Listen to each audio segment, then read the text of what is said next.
Assalamualaikum, hai semuanya. Perkenalkan, kami dari kelompok 1 kelas Ilmu Hubungan Internasional A Indralaya.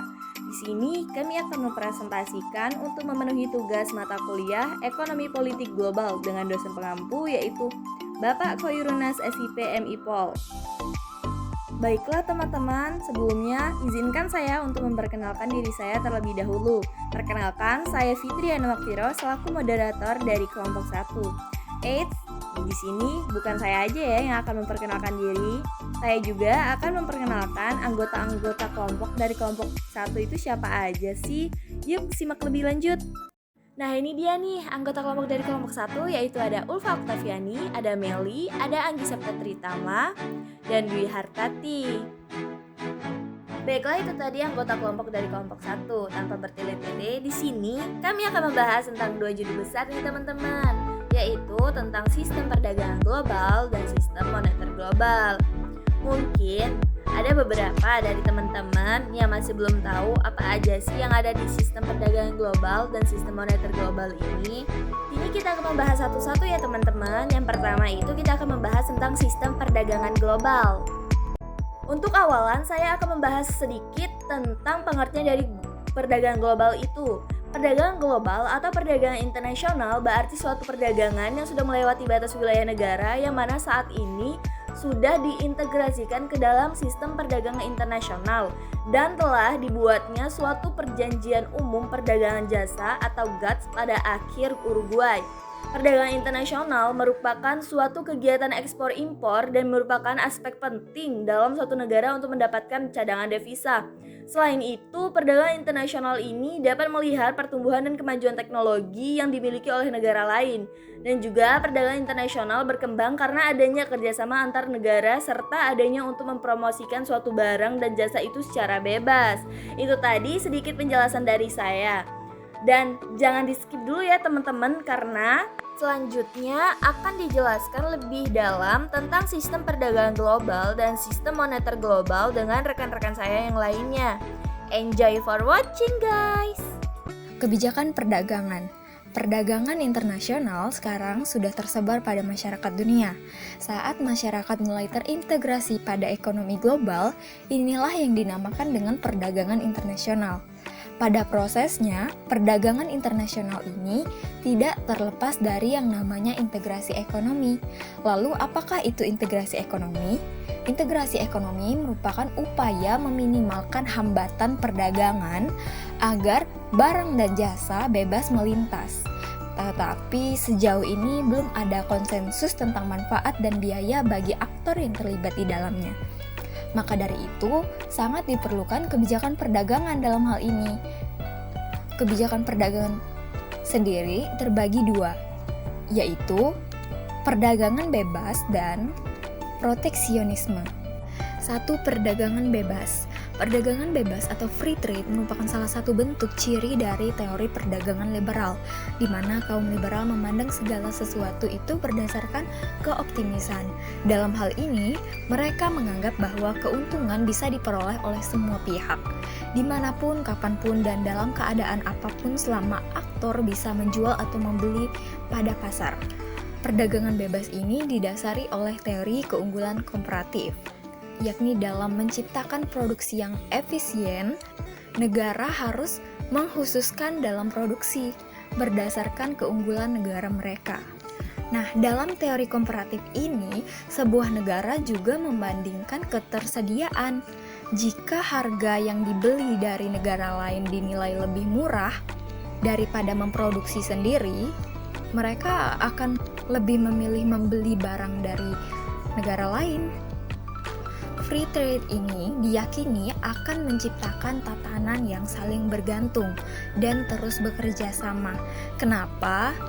Karena tidak ada negara yang bisa memenuhi kebutuhannya sendiri tanpa bantuan negara lain.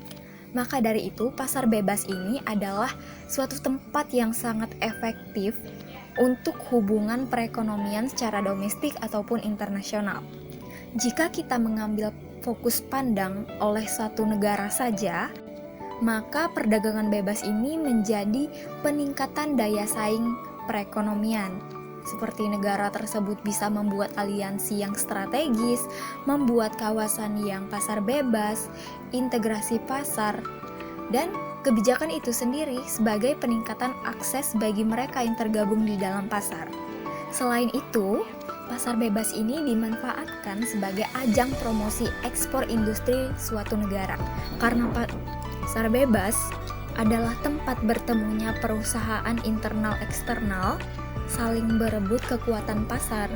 Dalam perebutan kekuatan pasar ini, negara-negara dibatasi dengan kebijakan persaingan sehingga tidak ada satu negara yang memberikan power berlebihan. Di dalam dunia modern pada saat ini, teori keunggulan tadi disesuaikan. Menurut Richard, keunggulan ditambah oleh beberapa faktor. Yang pertama adalah modal, tanah, dan tenaga kerja sebagai penentu keunggulan. Namun di sisi lain ada juga teori lain, yakni teori faktor endowment yang masih memfokuskan pada negara. Contohnya, jika negara memiliki kawasan yang subur, maka keunggulannya adalah sangat cocok untuk sektor pertanian. Dan bagi negara yang memiliki sumber daya manusia yang melimpah, namun masih tergolong kategori perekonomian yang rendah, maka mereka bisa dimanfaatkan sebagai tenaga kerja dengan bayaran yang rendah untuk dunia industri. Namun dari teori keunggulan tadi, setiap negara akan memperoleh manfaat statis. Selain mereka menghasilkan pertumbuhan, mereka mendapatkan efek edukatif seperti bagaimana teknik pengorganisasian, teknik produksi, bagaimana kita melihat pola permintaan, dan peningkatan produk, serta keterampilan individu itu sendiri. Karena di dalam perekonomian liberal sendiri menyatakan bahwa banyaknya ekspor menjadikan stimulus keseluruhan perekonomian, dan investasi itu hanyalah penyokong di belakang. Maka dari itu mereka, kaum liberal, sangat menyarankan bagi negara berkembang untuk menggunakan perdagangan bebas ini, karena semua mendapat kesempatan yang sama mengenai arus barang, teknologi, tenaga kerja, jasa, modal, dan lain-lain. 2. Proteksionisme merupakan salah satu kebijakan perdagangan yang membatasi masuk dan keluarnya ekspor impor produk barang dan jasa.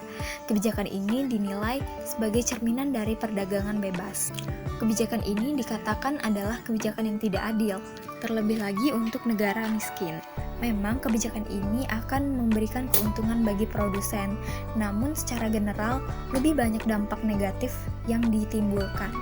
Karena bisa jadi produsen di sini merugikan sektor yang berpotensi besar bagi negara miskin untuk mendapatkan keuntungan. Jadi dapat kita simpulkan bahwa persaingan dalam kebijakan proteksionisme ini adalah tidak kompetitif. Meskipun banyak kritik cibiran mengenai kebijakan ini, nyatanya masih banyak oknum yang menggunakan kebijakan ini untuk kepentingan pribadi. Jika kita rasionalkan, impor negara yang tinggi memang menjadi ancaman bagi para produsen domestik. Mereka terancam gulung tikar dan pekerjanya terancam kehilangan pekerjaan. Dan saat impor rendah malah dinilai sebagai hal yang bagus karena pasar domestik akan memenuhi permintaan konsumen dan produsen tidak akan kehilangan tenaga kerja dan menggulung tikar. Saat di dalam suatu negara memiliki industri baru, maka pemerintah negara mulai mengambil peran di sini sebagai tindakan proteksionisme ini. Dinilai adalah bentuk perlindungan terhadap bisnis industri. Industri baru ini dikatakan memiliki kontribusi pada negara karena mereka membuka lapangan pekerjaan, membangun keamanan ekonomi, dan bahkan memungkinkan menjadi rantai produksi yang panjang. Maka dari itu mereka akan dijaga negara sampai mereka siap untuk berkompetisi. Dan bentuk dari pembatasan proteksionisme ini antara lain, 1. Tarif impor merupakan pajak bagi barang-barang impor. Saat barang tersebut berada di pasaran domestik, harganya akan naik dengan tujuan menyeimbangkan peminat ke pasar domestik. karena pasar domestik dinilai lebih murah. Yang kedua adalah kuota. Dengan membatasi produk impor ke pasaran negeri. Karena produknya sedikit, maka harganya jelas akan naik. Dan secara tidak langsung bagi pasar domestik, mereka akan santai karena mereka kompetisinya tidak kuat. Dan posisi sebuah negara di sini adalah seperti dua sisi mata koin. Yang pertama, jika negara kita membatasi impor, memang itu meningkatkan harga produk impor itu sendiri dan membatasi persaingan. Itu baik. Dan sebaliknya, jika negara lain melakukan itu ke negara kita, maka kuota ekspor kita berkurang. Nah, itu akan memberikan dampak kuota impor bagi negara tersebut. Selanjutnya ada devaluasi. Adalah upaya dari negara untuk menurunkan nilai mata uang pada negara lain. Jadi harga barang impor menjadi sangat mahal dan konsumen teralihkan pada pasar domestik. Selanjutnya ada hambatan non-tarif. Membatasi impor dengan cara-cara memakai lisensi, membuat kebijakan keselamatan dan kesehatan, pelabelan, dan tindakan seperti ini sebenarnya untuk menyulitkan. Namun, didasarkan rasionalitas, hal tersebut sangat penting untuk menciptakan keamanan. Selanjutnya ada pengekangan ekspor. Negara impor membuat kebijakan dan negara ekspor mengambil kebijakan tersebut. Dan pihak ekspor akan sedia membatasi barang keluar. Perdagangan strategis adalah mensubsidi pengembangan penelitian produk, sehingga dari sana kita bisa melihat titik di mana sebuah produk ini mencapai efisiensi peminat yang banyak ataupun sebaliknya. Dan yang terakhir adalah dumping, merupakan penjualan barang yang lebih murah di pasaran luar negeri dan mahal jika dijual di domestik. Ini merupakan salah satu cara yang ampuh dalam menggeserkan pasar domestik. Kritik perdagangan bebas. Bagi para pengkritik liberal, menyatakan bahwa free trade ini akan menciptakan kerusakan pada lingkungan ekonomi nasional dan pembangunan menjadi tidak merata.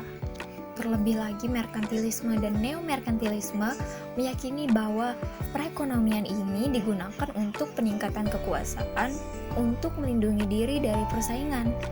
Karena sistem internasional ini anarkis, maka prioritas keuntungan dan relatif itu adalah prioritas. Dan caranya adalah menggunakan proteksi tadi. Keunggulan komparatif yang ada pada liberal dikatakan sengaja diciptakan pada sistem produksi agar memberikan subsidi ekspor, tenaga kerja, teknologi, ataupun pinjaman murah. Dan di perdagangan bebas sendiri menyatakan tentang prioritas perdagangan dan keamanan nasional. Makanya negara-negara didukung untuk melakukan perdagangan bebas. Padahal selain tujuan ekonomi, perdagangan bebas ini berdampak juga pada keamanan negara, karena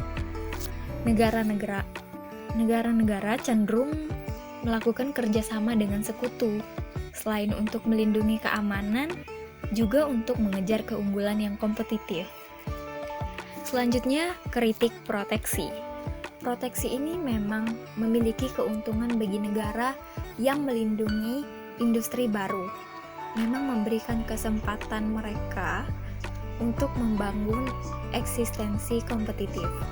Namun, keuntungan ini hanya didapat oleh satu pihak, yang berarti inefisiensi konsumen dari daerah domestik menjadi korban karena mereka menanggung harga yang tinggi dari pasaran domestik dengan varian yang sedikit.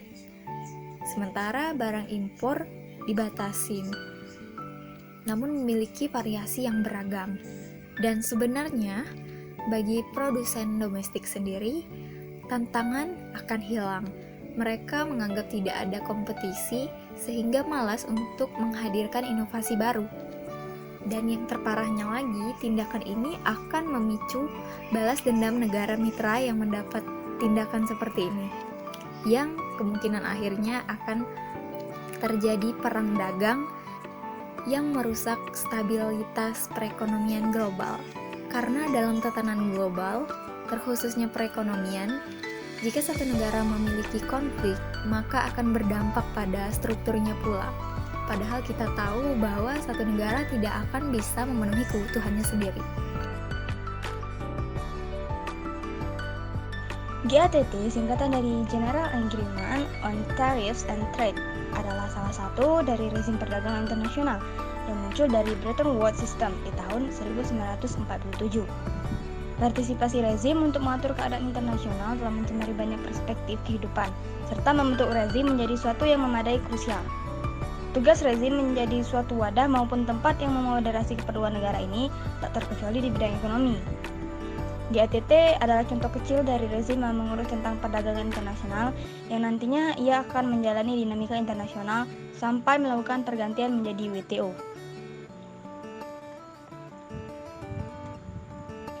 Ada 3 perspektif tradisional yang bisa digunakan untuk mempelajari rezim perdagangan internasional ini, yaitu perspektif neorealisme, neoliberalisme, serta neomarxisme. Menurut kaum neorealisme, dinamika yang terjadi pada suatu rezim adalah refleksi dari keperluan tokoh tertentu untuk mendapatkan faedah dalam ekonomi. Ada pula dari kaum neoliberalis, ia setuju jika dinamika yang ada dalam rezim ialah refleksi dari penambahan kepentingan keperluan tokoh yang terhimpun dari suatu rezim tertentu. Dan selanjutnya, menurut kaum neomarxis, terkhusus rezim perdagangan tak lepas dari keberadaan kapitalis global. Dari ketiga perspektif tadi, selanjutnya mengartikan bagaimana rezim, terkhusus rezim perdagangan itu menghasilkan kondisi sosial, politik, serta ekonomi internasional, contohnya kapitalisme, kekuatan negara, serta institusi internasional di suatu pengimplementasian dalam berkembangnya rezim perdagangan itu sendiri. GATT ini hanya terfokus di pengurangan tarif barang perdagangan internasional saja, namun ia melupakan pembaruan keadaan pasar, lalu menimbulkan transisi MON atau Most Favored Nation ke GSP, Generalist System of Preference, pada tahun 1986. Yang awalnya mengelola tentang penjaminan perlakuan yang sama untuk semua anggota GATT, kini tergantikan oleh GSP. Ia juga mengelola tentang perizinan negara maju supaya bisa memberi akses spesial atas pasar negara berkembang. Intinya pada barang pokok serta pertanian. Akan tetapi, meski isi dari GSP ini sungguh berpengaruh atas negara berkembang untuk mengembangkan serta mengupgrade pasarnya, kenyataannya negara maju tak sungguh-sungguh dalam melaksanakan GSP. Alhasil, muncullah perlawanan dari negara berkembang. Negara berkembang mulai belajar mengenai pola yang ada di politik internasional, serta mempunyai ide untuk membentuk suatu rezim yang bisa menjadi wadah yang berguna untuk negara maju maupun berkembang. Lalu kemudian karena hal ini menimbulkan sifat rezim sebagai suatu social learning process yang dimana negara berkembang meski tercatat bukan tokoh yang tersorot mencoba untuk membuktikan apa saja interaksi yang ada di dalam rezim, tak terkecuali siapapun itu aktornya. Ia akan mempengaruhi rezim serta sistem internasional secara menyeluruh. Hancurnya Bretton Woods System yang disebabkan karena exercise of power negara hegemon yang pada saat itu negara ini selain US menukar dolar menjadi emas yang bertujuan penolakan hegemoni US yang selanjutnya bisa membawa dunia internasional ke arah ketidakseimbangan.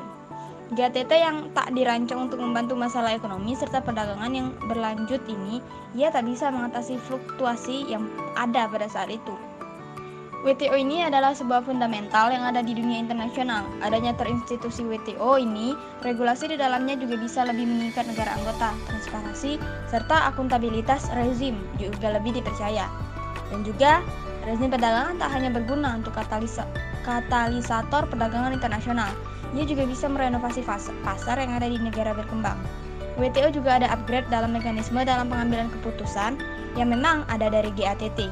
Akan tetapi, rezim GATT ini juga adanya usaha sistematis di dalam sistem multilateralismenya agar bisa mengabaikan keperluan negara berkembang dan cuma keperluan negara maju saja yang akan ditindaklanjuti. Di WTO, negara anggotanya secara tak langsung dituntut untuk menjalani sistem perdagangan liberal yang memang diingat sebagai relevan yang berguna sebagai modal untuk bersaing di bidang internasional dan untuk bisa mendapatkan kebebasan nasional. Ada pula suatu prinsip dari NT atau National Treatment yang ada di WTO merupakan pengupgradean dari sistem terdahulunya yang ada di GATT. Dan adanya INTE ini, negara berkembang juga bisa mengembangkan kemampuannya sampai bisa menjadi negara maju.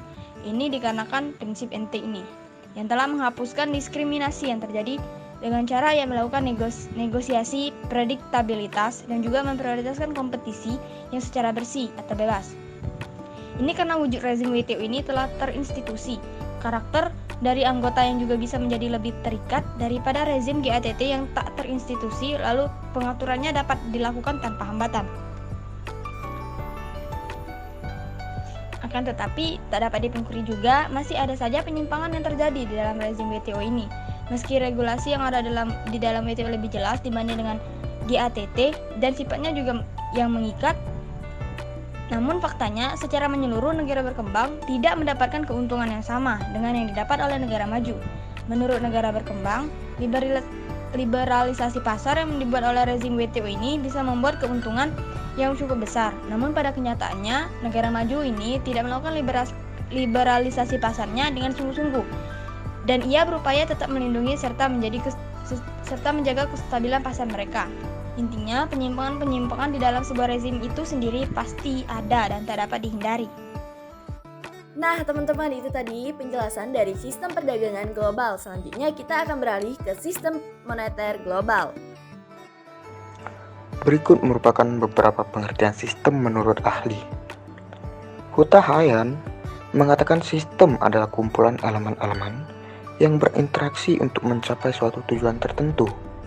Hal ini berkesinambungan dengan pendapat Angga Dini yang mengatakan sistem merupakan suatu prosedur yang berhubungan dan memiliki tujuan yang ingin dicapai. Dapat saya tarik benang merah yang mana artinya sistem merupakan sekumpulan elemen dan komponen fungsional yang berhubungan satu sama lain untuk mencapai suatu tujuan. Dalam kehidupan, orang dan organisasi acap kali dan mesti terlibat dalam pertukaran dengan organisasi ataupun orang lain. Pertukaran menurut Bagozi terjadi apabila ada keterlibatan transfer, suatu barang berwujud atau tak berwujud, nyata atau simbolis, antara dua aktor atau lebih. Jadi, dapat kita simpulkan bahwa pertukaran artinya tindakan yang dilakukan dengan memberi atau menerima imbalan yang nilainya sebanding untuk memperoleh sesuatu yang diinginkan atau dibutuhkan, yang berdasarkan kesepakatan kedua belah pihak. Belum ada definisi pasti mengenai sistem pertukaran. Namun, dengan memandang definisi yang telah disampaikan mengenai sistem dan pertukaran, maka dapat kita simpulkan bahwa sistem pertukaran merupakan sistem yang mencakup elemen-elemen yang tujuan akhirnya adalah mencapai imbalan yang setimpal dengan proses pertukaran yang terjadi.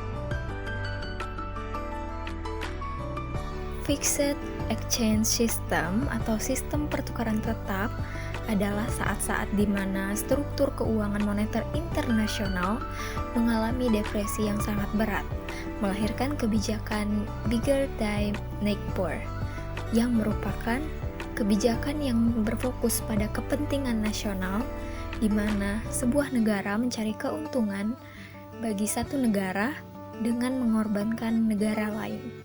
Negara-negara ini ingin memperbaiki struktur perekonomian mereka, namun menghancurkan keadaan perekonomian di negara lain, dan berdampak langsung pada tarif perdagangan paling tinggi di dalam sejarah pada saat itu.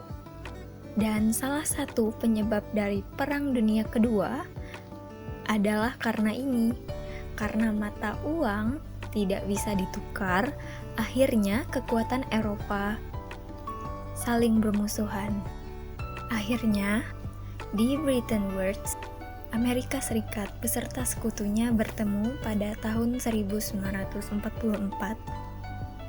mendiskusikan mengenai pemulihan kawasan Eropa untuk membuat sistem moneter dan perdagangan internasional agar mendorong perkembangan dan pertumbuhan. Dan hasilnya menghasilkan beberapa lembaga seperti World Bank, IMF, dan GATT. Dan mereka sudah diberikan tugas masing-masing. Selaku Menteri Amerika pada saat itu mendirikan World Bank dengan tujuan memberi bantuan kepada siapapun yang terlibat pada Perang Dunia Kedua. Lalu dilanjutkan dengan Harry Dexter White yang merencanakan bahwa menempatkan hampir semua negara dari tekanan pada negara debitur tanpa kreditur wajib berkorban. Namun waktu itu Amerika selaku debitur terbesar tidak menerima, hanya karena debitur tidak mampu membayar, maka dia harus berkorban. Lalu IMF dirancang ulang. Karena Amerika menang perang, dia membuat putusan kebijakan bahwa IMF sebagai promosi keuangan liberal dan tidak ada diskriminasi pada mata uang. Namun tentunya bagi pengkritik kaum liberal menyatakan bahwa IMF ini tercermin sebagai organisasi di bawah kendali Amerika. Lalu terdapat modifikasi sistem nilai yang awalnya dari emas lalu dimodifikasi dengan dolar sebagai nilai tukar. Harganya 1 ons emas sama dengan 35 dolar. Akhirnya mata uang secara nasional berpacu pada dolar. Dan peran pemerintah pada saat itu adalah memantau pasar valuta asing. Pasca Perang Dunia pun Amerika menjadi pemenang. Amerika selaku pemegang emas paling besar pada saat itu mendukung mata uang miliknya. Selain itu, mobilitas modal komunis itu terbatas. Makanya dolar Amerika menjadi nilai yang paling teratas, paling diminati pada saat itu. Dan dolar pada saat itu penggunaannya dilakukan untuk keuangan internasional. Dan pada saat Perang Dingin pun Amerika menyadari bahwa hegemoninya ini berperan menyediakan perlindungan bagi mereka. Maka dari itu Amerika ini memberikan sekutunya bantuan untuk menciptakan lingkungan investasi asing sekaligus perdagangan, dan secara tersirat adalah menyebarkan kapitalis liberal. Nah, secara tidak langsung juga tindakan AS ini adalah membatasi atau membuat sekat antara blok barat dan blok timur. Hal-hal di atas yang saya sebutkan tadi menyatakan bahwa banyak keistimewaan yang diterima oleh Amerika. Keuntungan baik dari sisi politik, ekonomi dia dapatkan, tetapi di sini dia juga memiliki tanggung jawab pada pemanajemenan karena dolar di sini masih berpacu dengan emas. Baiklah, di sini saya akan melanjutkan pembahasan materi yang telah disampaikan teman saya. Materi yang saya sampaikan mengenai sistem nilai tukar mengambang bebas atau Free Floating Exchange Rate System. Free Floating Exchange Rate System mulai muncul pada tahun 1973 karena pada masa itu diberikannya wewenang untuk IMF oleh negara-negara besar agar pertukaran nilai mata uang hanya bisa ditentukan oleh pasar. Free Floating Exchange Rate System merupakan sebuah sistem pertukaran mata uang domestik dengan mata uang asing yang nilainya ditentukan oleh mekanisme pasar dengan ketentuan antara penawaran dan permintaan dengan valuta asing pada kurun waktu tertentu. Sistem ini bebas tanpa dikendalikan secara langsung. Penerapan cerminan dari perkembangan ekonomi dan politik. Contoh perkembangan ekonomi Eropa Barat, Jepang, OPEC, serta bergesernya struktur keamanan multipolar. Sistem nilai tukar ini dikatakan fleksibel karena membantu memperkuat struktur keamanan internasional multipolar yang akan dikelola secara kooperatif oleh Amerika Serikat, Uni Eropa, Jepang, dan kemudian Cina. Selain itu, dalam sebuah sistem itu pasti terdapat sisi positif dan negatif. Nah, dalam sistem ini, sisi positifnya yaitu yang pertama, cadangan valuta asing negara runtuh. Maksudnya adalah tidak digunakan untuk melakukan intervensi di pasar valuta asing demi stabilitas kurs karena nilai tukar mata uang nasional secara otomatis akan segera disesuaikan dengan tingkat nilai tukar di pasar valuta asing. Yang kedua yaitu automatic stabilizer karena terjadinya koreksi otomatis terhadap ketimpangan neraca pembayaran nasional sehingga seringkali disebut stabilisator otomatis. Otoritas moneter suatu negara membiarkan kurs mata uangnya berfluktuasi secara bebas menuju tingkat keseimbangannya di pasar valuta asing.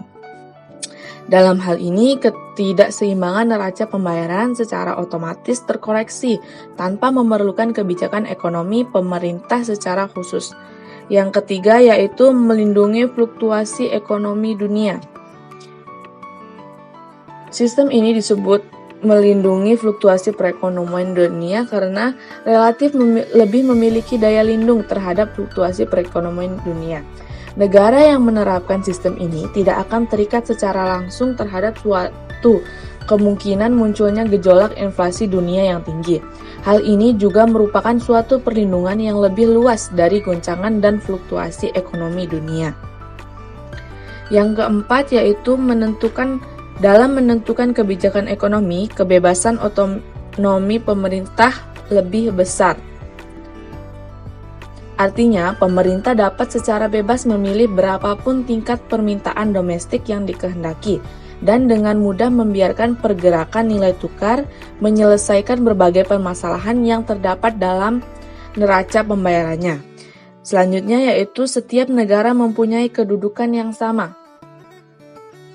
Karena terdapat kondisi asimetris dan ketidakadilan ala Bretton Woods dapat dihilangkan, setiap negara kemudian memiliki peluang dan kedudukan yang relatif sama, paling tidak menurut hitungan teoritis, untuk mempengaruhi nilai tukar mata uang nasional terhadap mata uang asing lainnya. Lalu selain sisi positif, terdapat pula sisi negatif dari sistem nilai tukar mengambang bebas ini. Yang pertama yaitu pemerintah menjadi kurang disiplin ketika menetapkan kebijakan ekonomi. Ada sisi negatif dari sistem nilai tukar mengambang bebas. Yang pertama yaitu pemerintah menjadi kurang disiplin ketika menetapkan kebijakan ekonomi. Pada sistem nilai tukar mengambang bebas, para pembuat keputusan dalam hal ini yang dimaksud adalah bank sentral dan pemerintah tidak lagi dibebani oleh kekhawatiran terhadap berkurangnya cadangan devisa untuk mempertahankan nilai tukar. Dengan demikian dapat menyebabkan diterapkannya kebijaksanaan fiskal dan moneter yang terlalu ekspansif yang bisa berakibat jatuhnya negara tersebut ke dalam perangkap inflasi atau dengan kata lain dapat menyebabkan timbulnya kekurang disiplinan pemerintah dalam menetapkan kebijaksanaan ekonominya. Yang kedua yaitu adanya gangguan pasar uang dan destabilizing speculation. Spekulasi perusak stabilitas ini cenderung memperbesar gejolak nilai tukar mata uang dalam jangka panjang daripada yang seharusnya. Sebagai akibat dari gangguan ekonomi yang tidak terduga, hal ini akan membawa ketidakpastian pada bidang perdagangan dan investasi, khususnya dalam segala hal yang berkaitan dengan pembayaran luar negeri. Yang ketiga yaitu munculnya kebijakan ekonomi yang tidak terkoordinasi dengan benar. Masing-masing negara kan akan lebih berpeluang untuk menerapkan kebijaksanaan ekonomi sepihak, di mana hanya menguntungkan dirinya sendiri tanpa menghiraukan dampak negatif kebijakan tersebut terhadap negara lain. Inilah yang mengakibatkan kebijakan-kebijakan ekonomi tersebut akhirnya tidak terkoordinasi dengan baik. Selanjutnya yaitu terjadi perbesaran ilusi otonomi. Karena para pembuat kebijakan ekonomi tidak dapat mengabaikan pengaruh pelaksanaan kebijaksanaan ekonomi terhadap kondisi nilai tukar valuta asingnya, terjadi suatu depresiasi yang meningkatkan harga barang-barang impor akan mendorong kenaikan upah tenaga kerja. Hal ini akan meningkatkan harga jual komoditi sehingga merangsang inflasi yang selanjutnya akan menyebabkan tuntutan kenaikan upah yang lebih tinggi lagi. Oleh karena itu, pada akhirnya nilai tukar mengambang bebas dapat mempercepat reaksi harga terhadap kenaikan penawaran uang, atau sistem nilai tukar mengambang bebas tidak benar-benar memperkuat pengendalian terhadap tingkat penawaran real uang. Lalu, Free Floating Exchange Rate System sampai saat ini belum bisa secara keseluruhan diterapkan karena banyaknya dampak negatif seperti gangguan pasar uang domestik dan destabilizing speculation.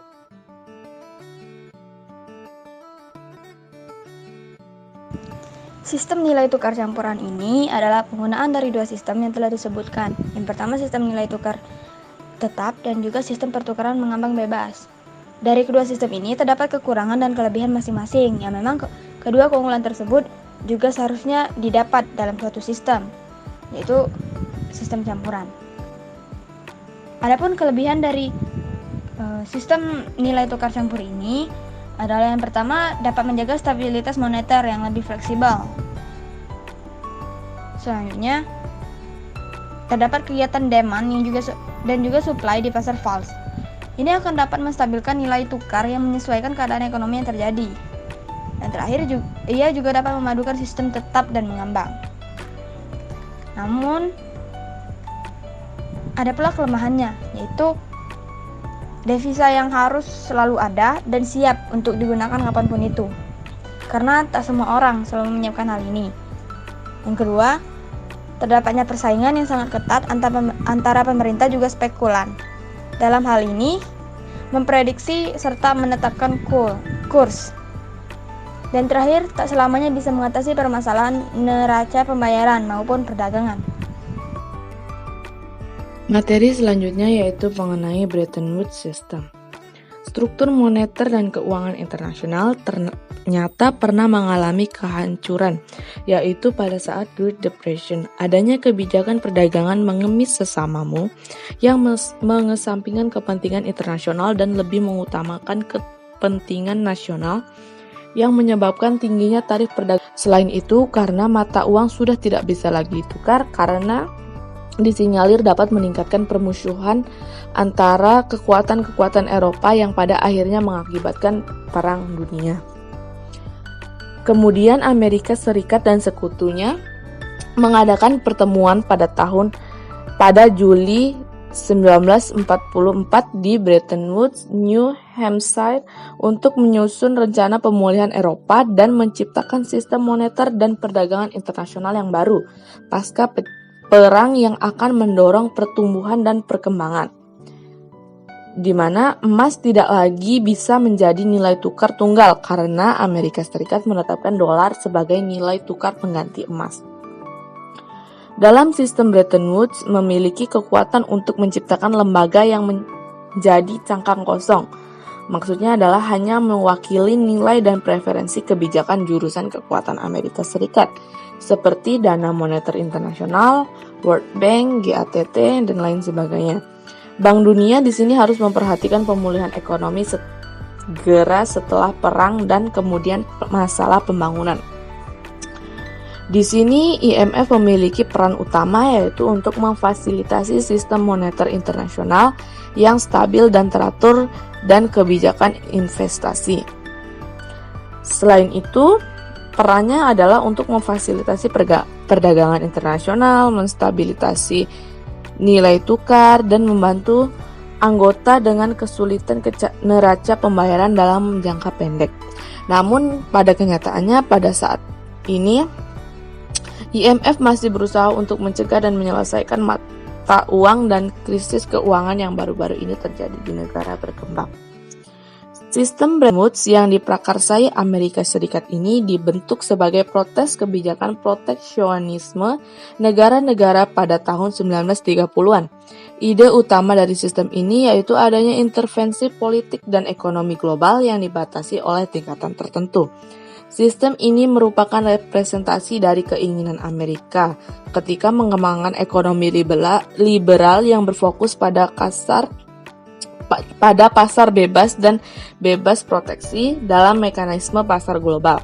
Amerika di sini ingin menjaga stabilitas hegemoninya agar tetap menjadi aktor unipolar atau penguasa dalam tatanan perekonomian ataupun stabilitas politik global. Richard Pitt pernah mendeskripsikan 5 poin penting dalam ekonomi politik internasional pada sistem Bretton Woods, yaitu yang pertama, negara-negara bisa memakai sistem mata uang managed flexibility. di mana negara-negara dapat menggunakan variasi nilai tukar, baik menggunakan dolar Amerika ataupun tetap menggunakan fixed exchange rate melalui emas sebagai nilai tukar. Yang kedua yaitu setiap 5 tahun sekali negara melakukan audit dalam pengumpulan mata uang dan emas tentang pemberlakuan kuota. Yang ketiga yaitu semua negara yang meratifikasi sistem ini harus melakukan kontrol eliminasi mata uangnya melalui transisi ke mata uang yang telah disepakati yaitu dolar Amerika Serikat. 3 yaitu semua negara yang meratifikasi sistem ini harus melakukan kontrol eliminasi mata uangnya melalui transisi ke mata uang yang telah disepakati bersama yaitu dolar Amerika Serikat. Karena agar mata uang dapat dengan mudah dan lebih fleksibel untuk ditukarkan tanpa perlu adanya retrikasi ataupun persetujuan dari IMF selaku institusi yang mengatur moneter internasional. Yang keempat yaitu IMF meresmikan mata uang yang bisa menghasilkan surplus dan bisa menopang kekurangan.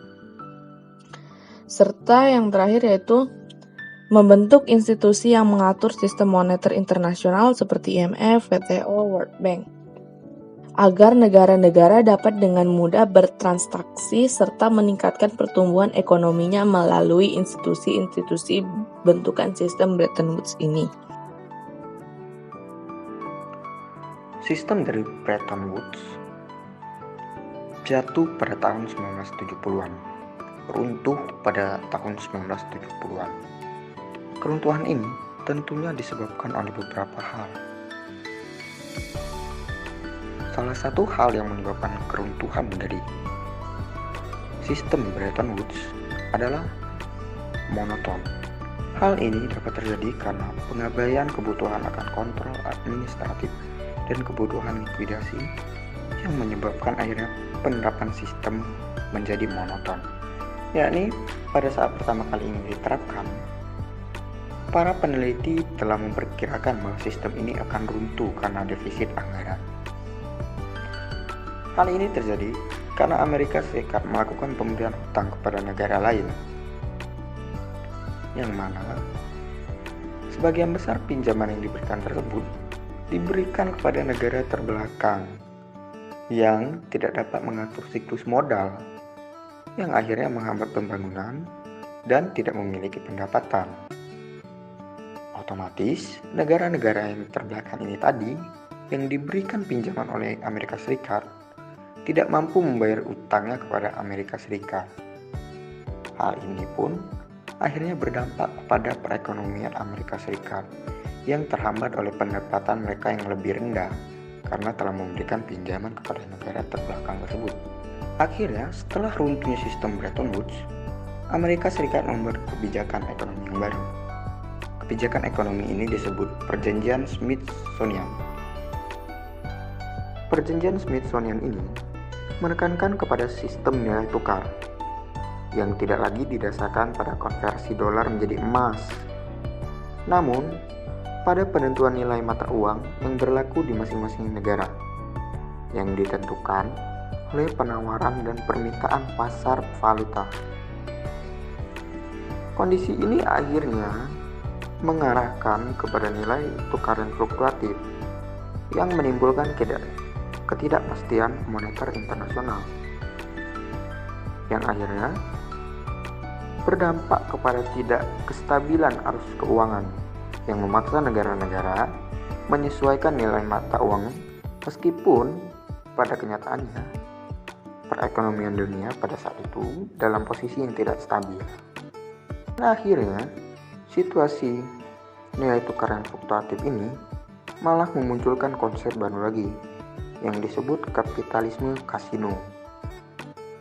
Konsep yang sangat sulit untuk dihindari dan diprediksi. Konsep ini membuat negara menjadi agen spekulan yang tugasnya menguasai pasar luar negeri, sementara pemain keuangan global memainkan peran secara sukarela. Baiklah, itu tadi hasil dari penjelasan kelompok 1 mengenai sistem perdagangan global dan sistem moneter global. Semoga teman-teman sekalian paham ya apa yang sudah dijelaskan tadi. Nah, berakhir sudah presentasi dari kelompok 1. Bila ada salah kata, saya mohon maaf dan wassalamualaikum warahmatullahi wabarakatuh. Thank you for watching guys.